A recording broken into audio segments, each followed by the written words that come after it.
அதிமுகவில் செங்கோட்டையன் இபிஎஸ் மோதல் முற்றுகிறது. சட்டப்பேரவையில் பட்ஜெட் கூட்டத்தொடர் தொடங்கி 2வது நாளாகியும் செங்கோட்டையன் அதிமுக எம்எல்ஏக்கள் அறைக்கு வராமல் வேறு வழியில் சென்று வேறு வழியிலேயே பேரவை நடவடிக்கைகள் முடிந்ததும் சென்று விடுகிறார். இன்று வேளாண் பட்ஜெட் தொடர்பான அந்த நிதிநிலை அறிக்கை மீதான விவாதத்தில் முடிவடைந்த பின்னர் கருத்து கேட்கும் போது செங்கோட்டையன் ஏன் தவிர்க்கிறார் என்று இபிஎஸ் கேள்வி கேட்டார்கள். அப்போது அவர் என்னை ஏன் தவிர்க்கிறார் என்று அவரிடமே கேளுங்கள். அதிமுகவில் எவரும் அடிமை இல்லை, நான் சாதாரண தொண்டன் தான், நான் ஒன்றும் தலைவன் இல்லை என்றும் இபிஎஸ் ஆவேசமாக பதிலளித்தார். இதனால் இபிஎஸ் மற்றும் செங்கோட்டையன் இடையேயான மோதல் முற்றிக் கொண்டிருக்கிறது. எங்களுக்கு ஒரே எதிரி திமுக தான் என்றும் இங்கு வாரிசு அரசியல் இல்லை என்றும் அந்த பேச்சை தவிர்த்து வேறு பாதையில் அவர் பதிலளிக்க தொடங்கினார். இதனால் செங்கோட்டையனுக்கும் இபிஎஸ்க்கும் இடையேயான மோதல் முற்றிக் கொண்டிருக்கிறது. இன்னும் ஒரு முடிவுக்கு வரவில்லை. அதிமுகவை பொறுத்தவரை சுதந்திரமாக எம்எல்ஏக்கள் செயல்படுகிறார்கள். அனைவரும் கூட்டத்திற்கு வர வேண்டும் என்று நான் யாரையும் வற்புறுத்துவதில்லை, யாரும் இங்கு அடிமையாக இருப்பதில்லை என்றும் செங்கோட்டையன் குறித்த கேள்விக்கு அவர் பதிலளித்தார். இதனால் செங்கோட்டையன் குறித்து இபிஎஸ் என்ன நினைக்கிறார், இபிஎஸ் குறித்து செங்கோட்டையன் என்ன நினைக்கிறார் என்ற கண்ணாமூச்சி விளையாட்டு இன்னும் அதிமுகவில் இபிஎஸ் செங்கோட்டையன் இடையே தொடர்ந்து கொண்டே இருக்கிறது. அதிமுக எம்எல்ஏக்கள் அனைவருடனும் எஸ்பி வேலுமணி உள்ளிட்ட அனைவரிடமும் இயல்பாக பழகும் செங்கோட்டையன் இபிஎஸ்ஐ நேரடியாக சந்திப்பதையோ அவரோடு பேசுவதையோ அல்லது எதிர்க்கட்சி தலைவர் அறைக்கு செல்வதையோ அவர் தவிர்த்து வருகிறார்.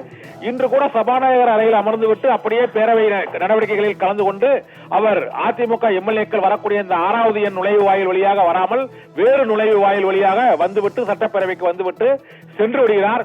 இதனால் இந்த கூட்டத்தொடர் 1 மாத காலமாக நடக்கும் இந்த கூட்டத்தொடரில் இபிஎஸ் செங்கோட்டையன் கண்ணாமூச்சி விளையாட்டு தொடருமா அல்லது இருவரும் இணைவார்களா அல்லது பிரிவார்களா என்பதற்கு இந்த கூட்டத்தொடரே முடிவு சொல்லும் என எதிர்பார்க்கப்படுகிறது. ஏன் என்னை செங்கோட்டையன் தவிர்க்கிறார் என்று அவரிடமே கேளுங்கள் என்று எடப்பாடி பழனிசாமி தரப்பிலிருந்து தெரிவிக்கப்பட்டிருக்கிறது. தற்பொழுது இது தொடர்பான காட்சிகளை பார்க்கலாம். அவரை போய் கேளுங்க சார், நீ அவரை கேளுங்க, ஏன் தவிச்சுன்னு அவளை கேளுங்க. இதெல்லாம் கேட்கிற கேள்வி இல்ல. தனிப்பட்ட முறையில் இருக்கிற பிரச்சனை இங்க பேசாதீங்க. எங்களுக்கு நிறைய பேர் வரல, ஏன் வழின்னு கேட்கலாமா? அதை கேட்க மாட்டேங்கிறீங்களே. ஒரே நிமிஷம், இங்க எத்தனை பேர் வந்திருக்கிறோம்? மொத்தம் 62 பேர். அவரோட வேலை இருக்கும். இங்குல சுதந்திரமா செயல்படுகிற கட்சி திமுக மாதிரி அடிமை ஆட்கள் இங்க கிடையாது. நல்லா புரிஞ்சுங்க.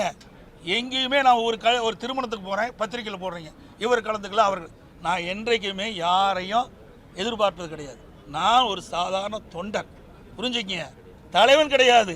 திமுக மாதிரி வாரிசு அரசியல் இங்க கிடையாது. குடும்ப கட்சி கிடையாது, புரியுதுங்களா? சர்வாதிகார ஆட்சி கிடையாது. சுதந்திரமாக அனைவரும் செயல்படலாம், எங்க வேணாலும் எப்படி வேணாலும் போகலாம், யாரும் கேட்கறதில்ல. எங்களுக்கு ஒரே எதிரி திராவிட முன்னேற்ற கழகம் தான். செங்கோட்டையன் ஏன் இதை தவிர்க்கிறார் என்று செங்கோட்டையனிடமே கேளுங்கள் என்று எடப்பாடி பழனிசாமி தரப்பிலிருந்து அறிவிக்கப்பட்டிருக்கிறது. தற்பொழுது தொடர்பான காட்சிகளை பார்த்து தங்கம் வைரம் வெள்ளி தள்ளுபடி திருவிழா. தங்க நகைகள் சேதாரம் 1% குறைவு. வைர நகைகள் கேரட்டுக்கு 5000 குறைவு. உங்க லலிதால விலையை கம்பேர் பண்ணுங்க, எங்க கம்மியோ அங்க வாங்குங்க.